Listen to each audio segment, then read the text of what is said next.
معادلة جدا بسيطة، اللي باعك بيعه، كلمتين وفعل واحد. اللي يحبك بيتعب إذا غبت عنه أو فقدتك، ترى بيفكر ويحس نفس إحساسك اللي تحسه الحين. كفاية تكذب على نفسك وتعطي فرصة عشان يتعدل، كفاية. اللي يعرف معنى العشرة ما يبيعها لو إنها يوم واحد.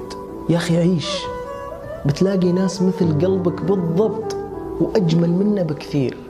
الدنيا ما توقف على أحد، الدنيا ما توقف على مخلوق، الدنيا ما توقف على إنسان. وإذا يعني غاب شخص، وإذا يعني انتهت حياة، إذا راح يجي غيره، وإذا اختفى يجي غيره. الشيء الوحيد اللي نتعب عشانه هو صحتنا، هو عافيتنا. شخص بدال مليون شخص نخلق في الدنيا. الناس ما خلت على حالنا حال، مهما تسوي قالوا الناس عنك. لو اني منك اشتري راحة البال ولا اسمع اللي قال لو اني منك.